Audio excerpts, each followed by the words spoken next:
my fault.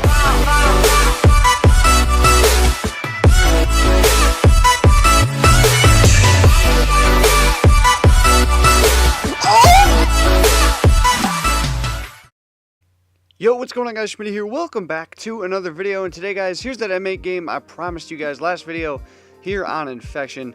Going pretty hard in this match, but that's not the big thing of this video, alright? Guys got some Black Ops 3 gameplay, but today we're going to be talking about Call of Duty World War II. We got a bunch of new intel and stuff today. We finally got to see true gameplay. For people that got to play it early, got to go record. All the big YouTubers got to bring us back some gameplay. And we have learned a ton of information already about this game. So I want to at least do my best attempt to cover most of it for you guys and bring it all in one video to let you guys know the biggest stuff that we have noticed so far from this game. I probably won't be able to cover all of it. I'm probably missing some stuff. And sadly, I can't show you guys gameplay because I wasn't out at the event, obviously, to record. And so if you guys want to see gameplay, it's everywhere. All you got to do is search it. You will find it, no problem. But unfortunately, I cannot bring that to you guys. But I will do my best to cover a lot of what we have seen so far. And I'm sure there's more to come, but so far, this is the big stuff we've seen. So I got a bunch of stuff written down, not really in any particular order.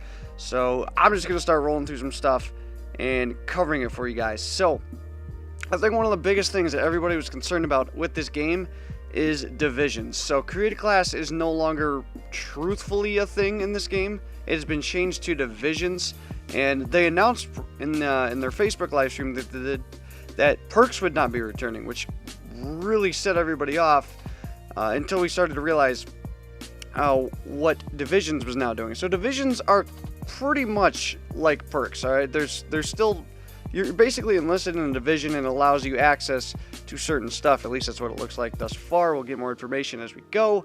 It's still a little vague, but it looks like each division has particular skills, and they look like they're upgradable. So in a sense, pro perks are almost returning in this game, all right? So you've got different skills, things like, faster sprint out time, or undetectable by the UAVs, or no falling damage, dead silence, essentially, all that kind of stuff.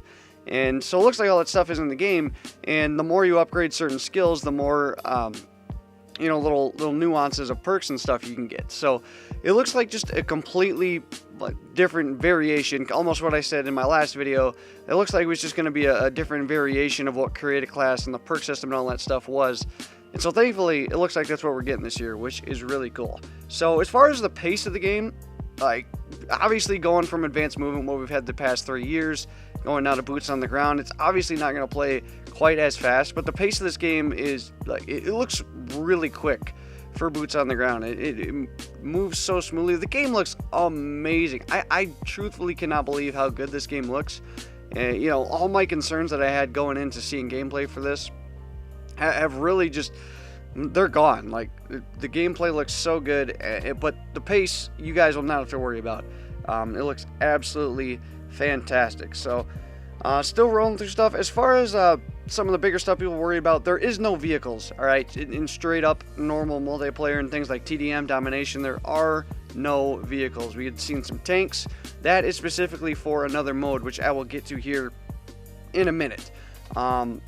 However, things like the flamethrower that we've been seeing and little guys parachuting in, those are kill streaks, alright? So the flamethrower is a kill streak, and it works similar to the way that the death machine did in Black Ops 2, to where you earn it and you pull it out, and even if you die, you can keep pulling this thing out until you've used all the ammo that you have in it. So if you only use about half of your flamethrower and you die, you can still pull it out and use the other half of your flamethrower, which is really, really cool. The thing looks pretty intense, man. That looks awesome.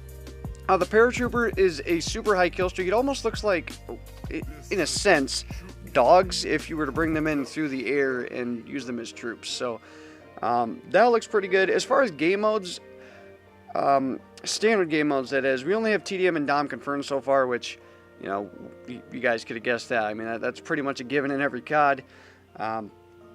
And classes are still, from what they said, from what Sledgehammer told us, classes are still able to be created and changed, with all different sets, no matter the division that we list ourselves in. So that is pretty cool. As far as guns I saw, I have a list written down, and there's still more.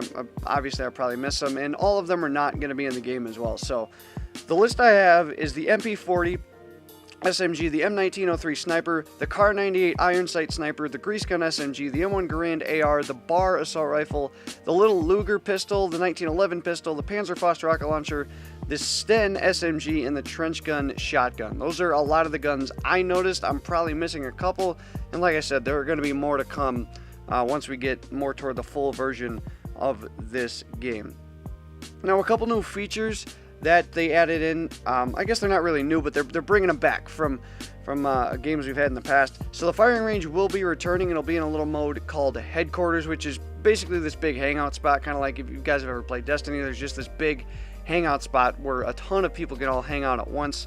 And it's a really cool area. It'll be a great place for people to interact. You can even do 1v1s straight from that spot, which is really cool. But there's also a big firing range in there, and like you can compete against like multiple other people in this firing range. It looks absolutely insane. They're bringing Weapon Inspect back from Modern Warfare Remastered, the little thing where you can look at your weapon, and just a cool little feature that you can check out how your gun looks. And I'm sure once we get more information about camos and stuff, there was no camos available in the E3 build, so we'll have to wait and see a little bit more on camos. There was no information on that whatsoever. As far as the maps, it looked like there was some mounted turrets around different parts of the maps. It didn't look like there was a ton or that they were anything too ridiculous. I believe that was in normal multiplayer, if I am correct. I could be wrong on that, but it did look like there were some mounted turrets, but they didn't look like they were, you know, an insanely overpowered thing or anything that would be that big of a use. One of the cool things about one of the Division skills and perks I was talking about is the integration of a different way of using the silencer. So one of the parts of the silencer in this game is that it's detachable in the game. That's right, you don't have to pick it as part of your create a class slot as one of your attachments. It is almost essentially a perk. All right, so you can take this thing on and off in game. You can switch it, which I think is really cool, because there's different scenarios as you're playing through a match to where you may need a silencer and you may not. And truthfully, it is pretty realistic, because silencers can come on and off pretty quick. So to move that to how it is instead of just making a straight attachment, I don't know. I think it's an interesting idea. We'll have to see how it works. But it is definitely an interesting idea for sure. One of the things, this is one of the most controversial things I've ever seen from a COD game, and I'm not really sure why. So with it being World War II, obviously Germany was involved in this war, right? And so people have been really concerned about the pictures they've been seeing leading up to the multiplayer reveal and everything, not seeing swastikas. And Michael Condrey finally answered on this. He talked about it and, kind of what the whole deal was with this. So swastikas will not be in multiplayer. All right, they're not going to show up. They're going to have an alternate symbol representing the Axis forces and everything. So there will not be swastikas in multiplayer. However, they will remain in campaign.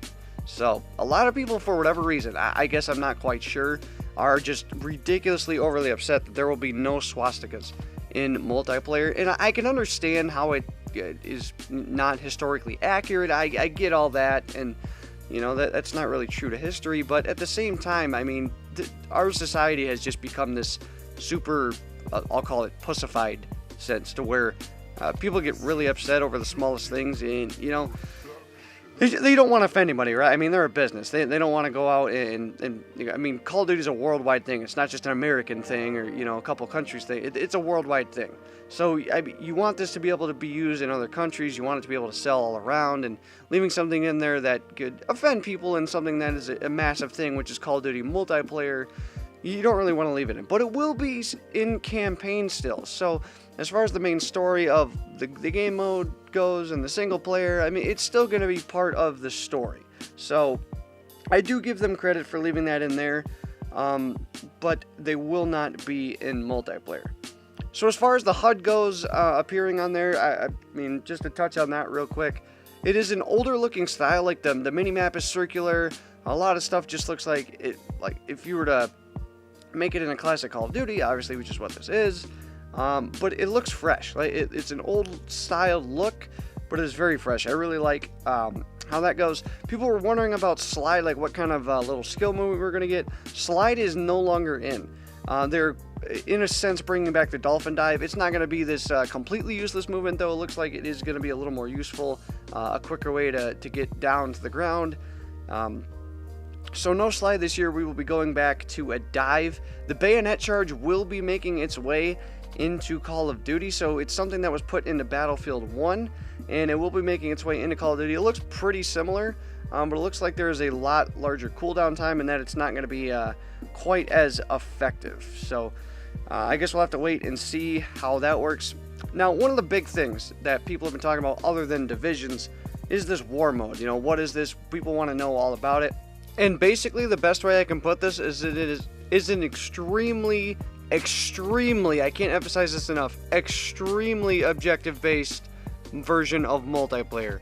So basically, you're going to start from your spawn, and there's going to be two sides, an offense and a defense. The offense is trying to make their way, building a bridge to be able to escort a tank around, destroy an ammo supply, all those kinds of things. And there's going to be different parts as we get different maps, but with the map playable at E3, essentially you literally had to make your way across an entirely huge map, and toward the end kind of escort your tank, kind of like if you guys have ever played Overwatch. It was extremely similar to that, as you had to make your way through all certain points while escorting this tank, which you know, obviously in essence would relate to the payload in Overwatch. But that is exactly what it's like. I mean, you're escorting this entire thing. So the name war is extremely, I mean, it is much more like a war thing, or something maybe you would get out of Battlefield. It's just an extremely objective-based game mode that requires a lot of teamwork, a lot of sacrifice, and just overall, just so much more objective gameplay than what you would get in standard multiplayer. So I think it's going to be something really cool. A lot of people seem to like it that have played it, and it looks a lot better than I thought. Like I honestly thought I was going to be avoiding it, because it looks like there's going to be vehicles, and it's just going to be this all new mode from what we're used to in standard Call of Duty. So I wasn't really, you know, overly keen on it, and it just didn't look like something that was going to be for me. But I seriously think I'm going to have to give it a try. It honestly looks really good, and I'm excited to see more of that game mode. Now, just to kind of cover one last thing, a couple people, I've seen questions about this, and some big stuff we've had in the past few Call of Duties that people are still wondering, are we going to get this in COD World War II? And to put it simply, we don't have information on this stuff. So, Specialists being one of them, we've had Specialists in the last two Call of Duties and Black Ops 3, and then we had combat rigs and all that kind of stuff in Infinite Warfare. Basically, different abilities that we could earn over time, and we could increase that time that we got them by doing different stuff throughout the game. And so we don't have any information on Specialists. Personally, I would be shocked to see them return, just because I don't know how they would integrate them in World War II. And I would be very fine with them being gone. It makes it so much harder to balance a game when you put stuff like Specialists and all that in the game, and it's something that I wouldn't mind seeing go. It's not the worst thing in the world to have in COD, but I would not be upset at all to see them go. And like I said, it would be a tough thing, I feel like, to integrate into World War II. And the last thing, the big thing, everybody talks about this every year in Call of Duty, at least since Advanced Warfare. What about supply drops? We have absolutely zero information, and we're probably not going to get some for a while, at least until right around the game comes out. Look, I'd be shocked if we didn't have supply drops, alright? They make Activision way too much money. And as a business, I mean, they're not going to get rid of a money source no matter what people say. And as long as they do it the right way, I don't even mind them putting weapons in there, as long as it's done in a similar fashion to Infinite Warfare, to where you can still earn them other ways, via Season Pass, via challenges, as long as there's better ways other than paying money for luck or other things like that. I don't mind them being in there as long as they're done the right way. There's a right way to do it, and in games like the one you guys are seeing right here, Black Ops 3, they did not do it the right way. I've spent more money than I should on supply drops, trying to get good weapons and all that stuff, and so hopefully that won't be a thing this year. But I mean, we truthfully don't have any information on supply drops. So that is really almost all the information I have. I tried to do it as quick as I can, and if you guys have any more questions on any of this stuff, I try to go through it pretty quick. Some of the stuff may be a bit confusing, so if you guys have any questions on any of the stuff I talked about, drop comments down below. I'll try to explain it more as best as I can. And like I said, I didn't necessarily get to play the game either, so I may not have all the answers, but I feel like I do understand it enough to talk. Wow, what a death, bro. What a death. Sorry I had to take a break from that, but oh, what a terrible death. Oh, that's so bad. But I do feel like I've seen enough of the game, and I do understand it well enough to talk about it and make a video about it for you guys. So, hope you guys enjoyed. If you did, make sure to smack the Schmidt at a like button down below. Smack it if you are hyped for Call of Duty World War II, because I know I am for sure. Hopefully you guys all have a good one. I will see you guys on another video. So long, everybody.